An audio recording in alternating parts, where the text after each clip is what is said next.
In an isolated area of the Amazon, a wooden cabin hides among towering trees and lush vegetation. The distant sounds of birds echo, mingling with the rustling of leaves in the wind.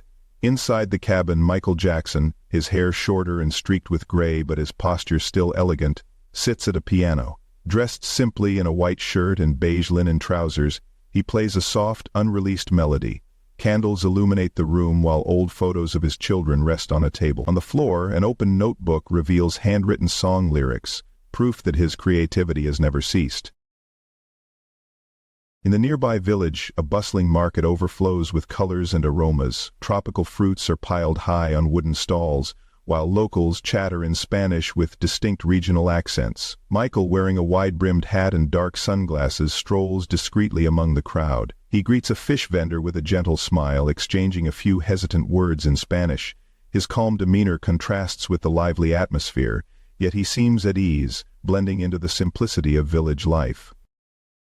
An improvised studio inside the cabin is a testament to his artistry. The wooden walls are adorned with old concert posters and gold records. An analog recorder sits atop a makeshift desk, connected to equipment that looks almost handmade. Dressed in a gray hoodie, Michael carefully adjusts the dials. His voice echoes as he rehearses an unreleased song, its notes reminiscent of his classic energy. Despite his isolation, his passion for music burns like an eternal flame. At dawn, Michael walks barefoot to a hidden lake in the forest. The water reflects the orange-tinted sky as he kneels at the edge, washing his face gently. His expression is serene, but his eyes reveal a quiet melancholy. He stares at his reflection for a few moments before standing, taking a deep breath of the pure air. Nature seems to be a sanctuary, a place where he can find the peace the world never gave him.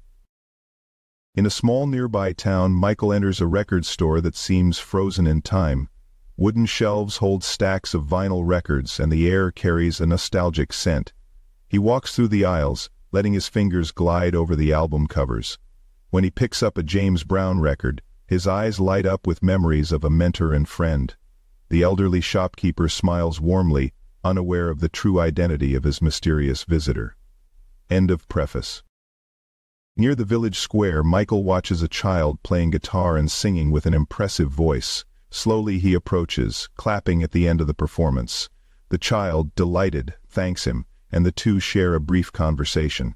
Michael offers advice on infusing emotion into music, his eyes reflecting a deep appreciation for genuine talent.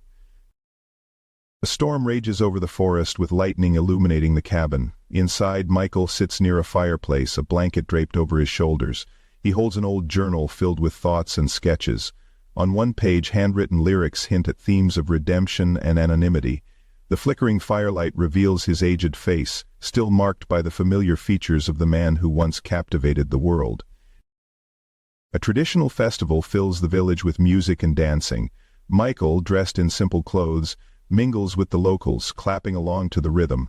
At one point he joins a dance circle, performing subtle steps that draw cheers and laughter.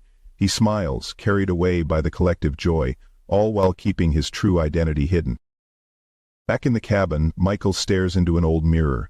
He tries on a handcrafted mask, as if testing a new identity. His eyes, however, reveal doubt and reflection.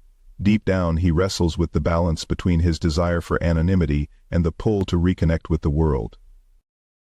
In the quiet of the night, Michael speaks softly into a phone. The recipient of the call remains unknown, but he mentions his children. A faint smile crosses his face as he listens, though quiet tears roll down his cheeks. The conversation ends with a heartfelt, "I love you," followed by the sound of static as he hangs up. At his makeshift desk in the cabin, Michael writes a letter in elegant handwriting.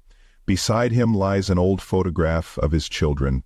The warm glow of a lamp illuminates the paper as he pours his thoughts onto the page, reflecting on love, life, and the decisions that led to his isolation. He carefully folds the letter, sealing it with precision, but hesitates to place it in an envelope, as if unsure whether he is ready for his words to reach them. While walking through the forest, Michael discovers a small bird with an injured wing. Kneeling, he gently picks it up and brings it back to the cabin. Using soft cotton bandages, he carefully tends to its wound. Sitting on the porch, he softly sings to the bird, his voice carrying the same soothing power that once moved millions. The bird rests quietly, a symbol of both his compassion and his own journey toward healing. In a secluded clearing near the cabin, Michael dances alone beneath a sky full of stars. There is no music, only the rhythm he creates with his own movements. The dance is fluid and emotional, a wordless expression of freedom and connection with the universe. The camera pans upward to reveal the stars above, as if they too are moving in harmony with him. A canvas rests on an easel in the corner of the cabin. The painting, unfinished, depicts a figure surrounded by adoring fans and flashing lights, but cloaked in shadow. Michael, holding a paintbrush, hesitates to complete it, as if the image stirs painful memories. He sets the brush down, stepping away from the canvas, his eyes searching for solace in the forest outside the window. Invited by a kind local family, Michael attends a dinner in a modest home. The wooden table is covered with traditional dishes like rice, beans, and fresh fish. He listens attentively to their stories, sharing laughter and gratitude as he tastes their food. At one point he grows quiet, watching the family interact with warmth and affection, visibly reminded of his own children and longing for the life he left behind. While walking through the village, Michael notices a man hiding in the shadows, holding a camera. He remains calm, his face betraying no emotion, but his pace quickens.